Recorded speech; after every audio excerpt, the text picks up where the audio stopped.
It's that time again. Time for another episode of Shelve It or Shove It, the completely superficial way to pick books for your TBR based solely on their covers.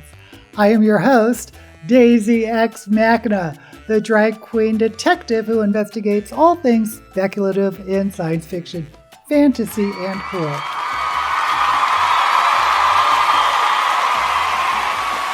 I'm going to be going through 3 categories on Goodreads new releases: science fiction, fantasy, and young adult. And I'll be shelving books based solely on their covers. I won't be reading the blurbs or anything. And then I'll pick one of those shelved books to put on my TBR for October. So let's get started with young adult. First up is A Study in Drowning by Ava Reed. And I like this cover. I do like this cover. I like there's this sort of stained glass. There's the title says drowning, and there's water in this, I guess, an office. There's a typewriter. There is a person, which I assume is a young woman, looking out the window. And yeah, I do like this cover. It's pretty dynamic. So I'm going to shelve it. Next up is Foul Heart Huntsman by Chloe Gong. Now, I recognize the style of cover because I believe I almost picked a similar book by Chloe Gong before. So I kind of think this may be a sequel, but I do like that heart. And I think before it was a perfume bottle, but there's a heart with, I guess, maybe cherry blossoms around it and a arrow through the heart. And what I don't like about the cover is how the title obscures that very interesting artwork. But I think it's a sequel, so I'm going to go ahead and shove it. Next up is Suddenly a Murder by Lauren Munoz. One of Us in the Manor with the Knife. Well, obviously this is going to be a young adult thriller. There are so many young adult thrillers now. It's really having a renaissance. And it is kind of interesting with these pearls going around a knife, but I'm not at all interested in it. So I'm going to go ahead and shove it. Next up is The Gambit by Kavian Lewis. The best can play, only one will win. I'm going to guess this is going to be another thriller, could be a mystery. The artwork is interesting. It almost looks kind of middle grade-ish. There's these 2 people running in a maze. I'm not very drawn into it. This isn't the type of book I would pick up, so I'm going to have to shove it. Next up is The Spirit Bares Its Teeth by Andrew Joseph White, a New York Times bestselling author of Hell Followed With Us.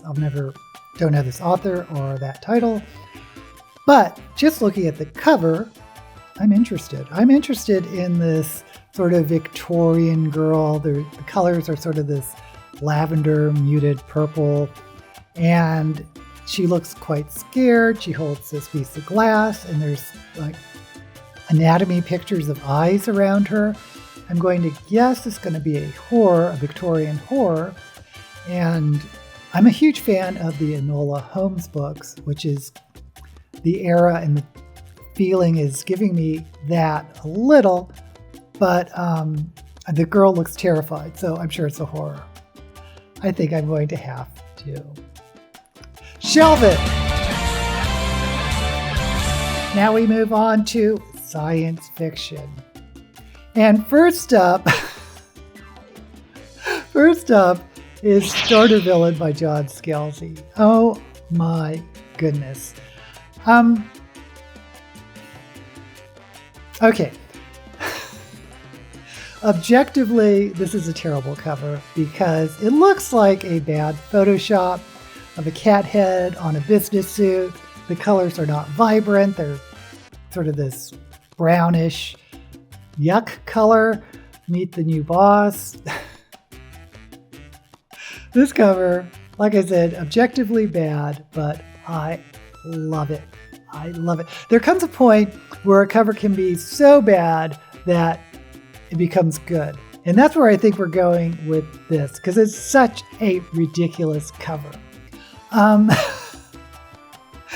if you love cats like I do, you're going to be drawn to this. And okay, this is in science fiction. It's not in fantasy. I assume maybe it's a cat possessed by an alien, or maybe it's like uplifted.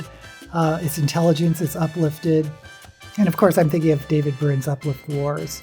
Or maybe there's an experiment where something happens to the cat's intelligence, like flowers for Algernon. I don't know. I just love this starter villain cat. Now, the last book I read by Scalzi, which is the Kaiju Preservation Society, didn't love it. Wasn't my favorite. I thought the humor didn't work with the story it was telling, but this looks like it's going to dive into the humor. At least I hope so. I'm going to have to, of course, shelve it. Next up is The Death I Gave Him by M.X. Liu. Something is rotten in Elsinore Labs. So this is going to be a biological science fiction, I guess. Some type of laboratory thing is going to go wrong, I assume. I don't like this cover that much. Sort of this greenish yellow putrid color isn't drawing me in, although it does contrast with the pink skull. What can I say? It's not doing it for me. So I'm going to have to shove it. Next up is The Salvation Gambit by Emily Skrutsky. Okay. Okay, from a distance, this cover didn't look very interesting, but the more you look at the artwork, it is kind of interesting. There's sort of this purple landscape and almost like a ceiling. Maybe it's a generation ship. I'm thinking of the Book of the Long Sun, that type of thing, because there's people floating up in it. I think this is interesting because on first glance, I was like, oh, I'm not going to pick that one. But the more I look at it, the more I appreciate this artwork, and it is drawing me in. So I'm going to have to shelve it. Next up is South by Babak Lakgomi. Apologies if I mispronounce that. And it's interesting because of the cutout of the word South, and there's these interesting shapes. It looks like some type of palm trees, like maybe Florida or something south that's featured. But boy, I don't know what type of science fiction this is. No idea. Going to have to shove it. And finally, in science fiction is The Free People's Village by Sim Kern. Okay, there's a lot of things I think is wrong with the cover, starting with the text being turned. Why they did that, I have no idea. The color is putrid, this worst color of pink or red that you could imagine. And these illustrations look amateurish, in my opinion. So many levels, this cover is wrong for me. Might not be wrong for you, but for me, I'm going to have to shove it. Now we move on to fantasy. And first up, it's a V.E. Schwab book, The Fragile Threads of Power. And you know I like V.E. Schwab. The Invisible Life of Addie LaRue is like my top pick of the year. And I like The Darker Shades of Magic. This is...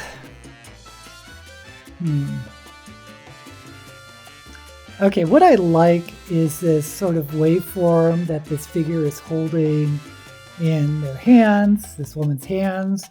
And that's all I like about it, because the figure itself just looks like a Photoshop cutout. The ombre background looks amateurish. I don't think this is a very good cover, which is shocking because V. Schwab certainly is a big enough name you'd think they would invest on top-notch cover designers, but it is what it is. I'm going to have to shove it. Next up is The Pomegranate Gate by Ariel Kaplan. I assume those are pomegranate trees, and I think in the background it looks like pomegranate, the inside of a pomegranate, the seeds on the top, kind of. And there's a city and a moon and a woman. Looks like power from the moon is flowing to her. Maybe. Yeah. Looks kind of basic to me. I'm going to have to shove it. Next up is Herc by Phoenicia Rogerson. I'm laughing because the title Herc reminds me of this little cartoon that I used to watch on Sunday mornings, where this little, about Hercules, and this little centaur goes, Herc, Herc. Anyway. Suffering Psyche. Herc, Herc. I kind of like the illustration of those blue tigers, I guess, kind of unexpected, and they're forming the shape of a lute, kind of. There's just been so many of these Greek retellings, and I'm kind of not into them at this point, so for that reason I'm going to have to shove it.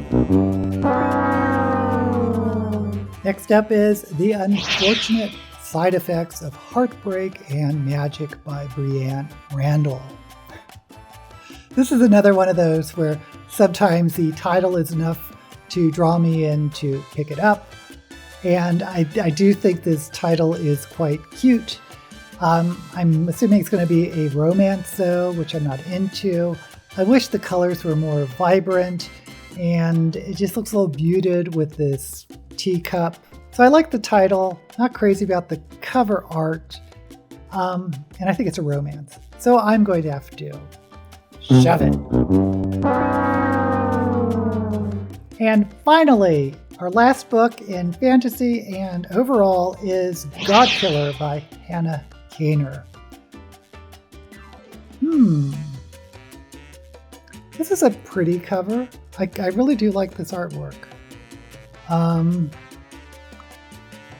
It's also giving me nothing specific that's unique to draw me in, because I've certainly read enough fantasies about forests with deer in it or stags in it. The stag's the god killer. Is the stag the god? As much as I like this cover, I'm just not excited by it. I don't know why, but I think the artwork is gorgeous. But I think I'm going to have to shove it. Okay, this is interesting. I've shelved 2 young adult and 2 science fiction. In young adult, I shelved A Study in Drowning by Ava Reed and The Spirit Bears Its Teeth by Andrew Joseph White. In science fiction, I shelved Starter Villain by John Scalzi and The Salvation Gambit by Emily Strutsky.